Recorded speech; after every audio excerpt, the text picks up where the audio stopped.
Good morning, everybody. It's pretty early, so I'm using blackout. It fits my mood and what I'm going to say as well. Lately, I've been feeling this uneasiness that I cannot ignore, especially as we went into 2026, a few days after New Year's. And I feel like it's connected to the timeline as it tries to attempt to reset itself. And what I'm seeing is that in 2026, as the timelines try to reset, they don't do it cleanly. It's not going to be, oh, it's done. Everything is going to go back to normal and things are going to be great.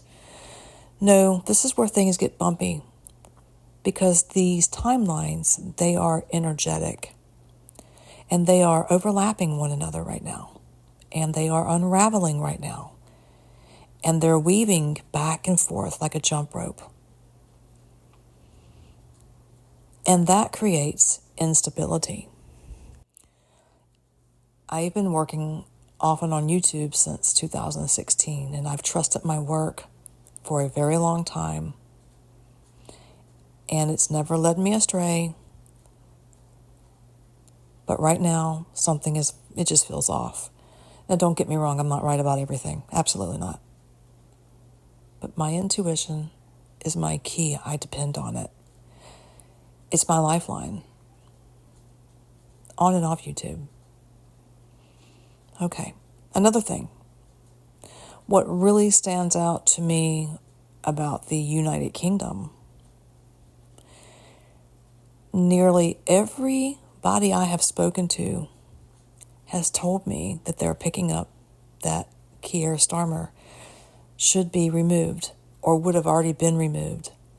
Yet, I just don't see it happening in the way people expect. The astrology points to him being removed at the end of December. I'm not going to contradict myself. And I don't think other readers in the UK are doing that either because they're getting the same thing apparently. But that, my friends, the contradiction there, it does matter. It does matter. When many people sense an ending but miss the mechanism, it usually means something larger and less visible is unfolding behind the scenes. And that is what I think is happening. Yes, I believe there's darkness keeping Keir Starmer in power. Very much so. But there's also something else unfolding over there in Europe as a whole. You know, I'm starting to believe Keir Starmer isn't in that position to rule long term, as in he won't complete his term there as Prime Minister of the UK. But he is there. He is there to prepare the ground, much like Trump in the United States. He feels placed into this position not to stabilize, but to expose, to pressure systems, to make them break, and to accelerate necessary breakdowns. And again, that's rarely comfortable, and it's rarely peaceful. And that means he supports war. He supports sending people over to fight this war. He's going to help escalate this war. So again, at this time, there is an active war in Europe. And when political pressures, institutional stress, and unresolved conflict converge, escalation becomes a real concern, especially in my third eye. So what I'm trying to say is if things don't cool down on a structural level, the situation doesn't just stay tense. It starts to evolve. And it has been evolving for some time. And Keir Starmer is just one of the players. And he was put there in this position just for this, unfortunately. And for me, this is not a fear-based. It is more cycle-based. It's a recycle. And the recycle pattern says we're not looking at isolated leadership changes, right? We're watching a coordinated global stress test. So Keir Starmer is there. He is the stress test. So take it the way you will. I also believe that the United Kingdom will enter a constitutional pressure moment, but not a sudden collapse. Power does not fall. It shifts sideways, meaning someone else runs the show behind the scenes. You know how it was here in the United States when Biden was in office, but everybody knew that he wasn't running anything. He was just there to show face. That's what's going on with Starmer. So he has power, but he's not running everything.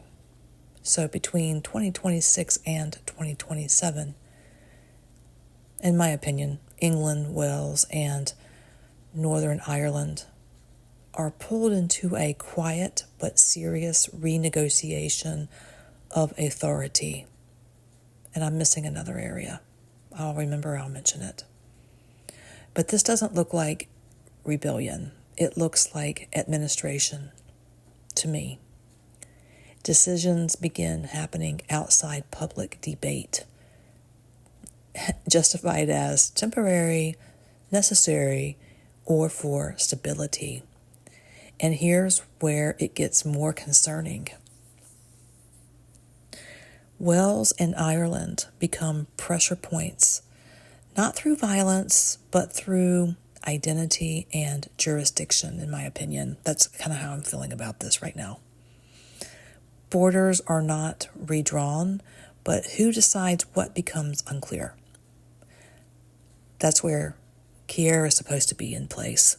But again, he doesn't have the final say, so I don't think anymore. This creates tension that doesn't explode. It hums.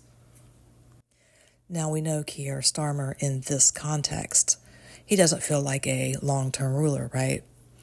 He feels replaced. Technically, he is replaced. The darkness is keeping him there. They need him there. He's a weakling. There's people working around him. Okay. Much like Trump, except Trump doesn't have people working for him. He has them working for him. And anyways, Keir Starmer's role does appear similar to Trump because they're both placed in these positions to shake things up. It is to be a stress to the system, not to calm it, but to shatter it down all the way to the foundation, to expose weaknesses so something else can replace them. But as that transition takes place in the UK, there's a lot of things at stake. War, economy, housing, prices going up, health insurance, low-income people suffer, they pay the price. British troops on the ground could be a possibility. These are things that shake up the foundation to break it down, and they're not always good things. And I try to be positive, but I know you guys understand that I don't sugarcoat on my channel. This is how I feel early morning hours in the dark. Carry on. So at the same time, Europe remains unstable, and the UK.